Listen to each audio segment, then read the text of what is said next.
Čo sa týka eurovolieb, tak iste startili sme jedno miesto, mali sme 2 poslancov, ale pred 5 rokmi sme nemali podobného vyzývateľa ako dnes Most Híd na južnom Slovensku. Napriek tomu sme dostali viac hlasov ako oni a zároveň tým, že samozrejme naši voliči sú najmä z južného Slovenska, a naši voliči sú najmä maďarskej národnosti. Ani so slovenskou pomocou, respektíve pomocou slovenských voličov, ani s týmito hlasmi nás nevedeli poraziť.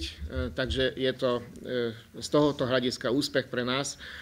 A tým, že máme jedného človeka, síce, ale veľmi skúseného človeka, ktorý pozná európske štruktúry, má kontakty v Európskom parlamente, určite bude dostojným spôsobom zastupovať našich voličov.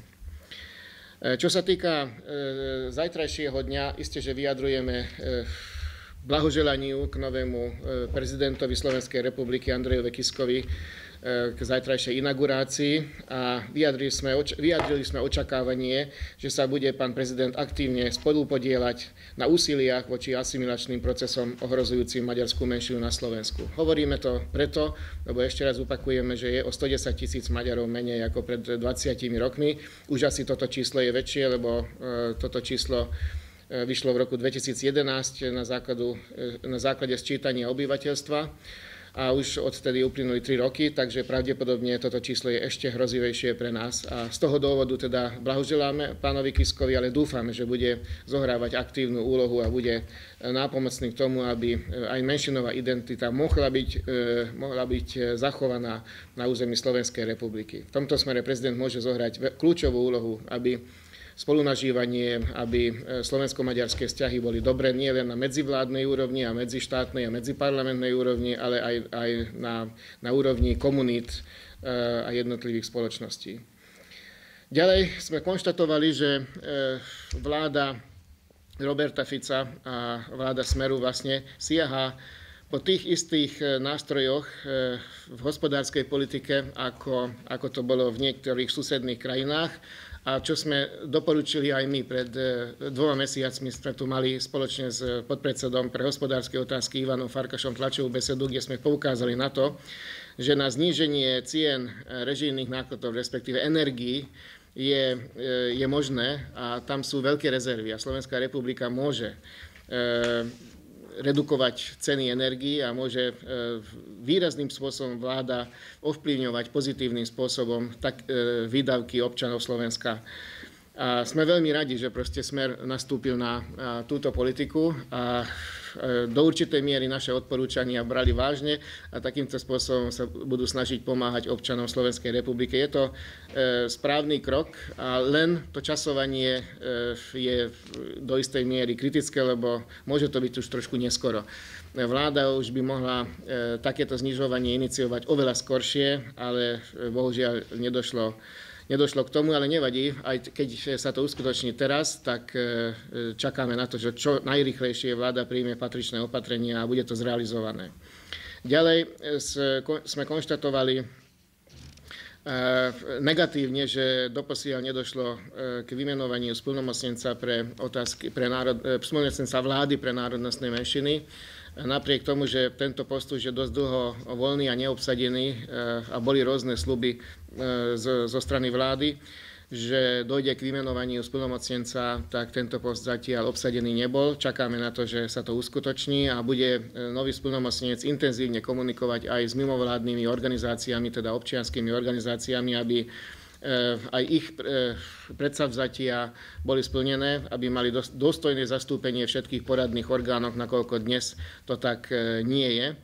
A Slovensko potrebuje dialóg aj s menšinami, aj vláda potrebuje otvorený dialóg s menšinami a na to, aby tento otvorený dialóg mohol fungovať, treba normálnym, dobrým a konsenzuálnym spôsobom vytvoriť Radu pre národnostnú menšinu pri vláde, nakoľko dnes táto rada vlastne je nefunkčná, nakoľko zástupcovia občianskych organizácií maďarskej národnosti sa nezúčastnia na týchto zasadnutiach a toto je zle.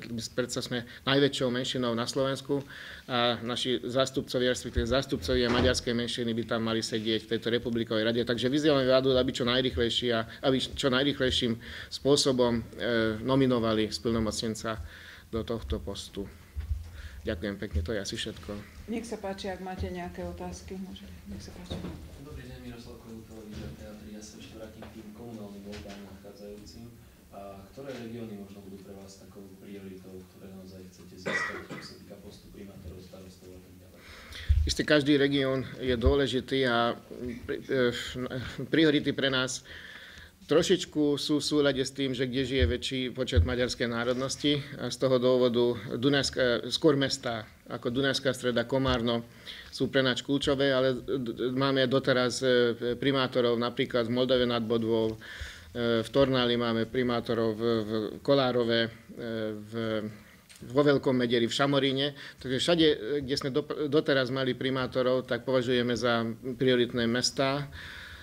Väčšie obce, máme zhruba 200 primátorov a starostov spolu, to znamená, že chceli by sme udržať podobný pomer, podobný počet, ale pre občanov maďarskej národnosti najkľúčovejšími mestami sú Dunajská Streda a Komárno. Takže v týchto mestách by sme chceli zabudovať, chceli by sme získať primátorské posty.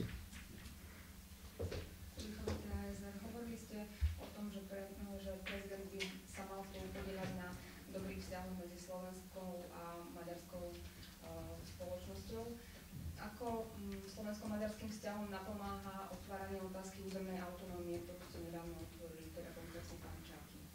Nie, otázka znie ináč. Akým spôsobom môžeme zastaviť asimiláciu? To je tá základná otázka. Asimiláciu prebieha na južnom Slovensku. My hľadáme nástroje na to, akým spôsobom môžeme zastaviť asimiláciu. My sme ochotní komunikovať o všetkých možných riešeniach.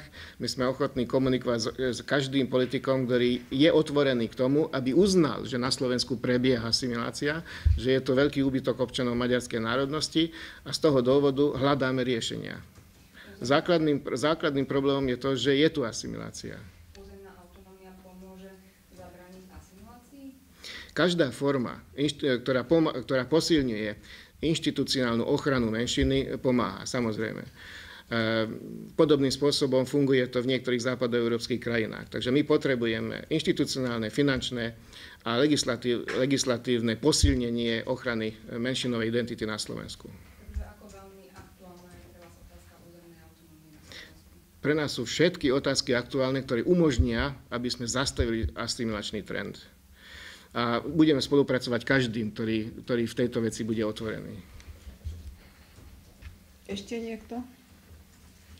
Takže ak už nie sú ďalšie otázky, ďakujem pekne za účasť. Končíme. Dovidenia.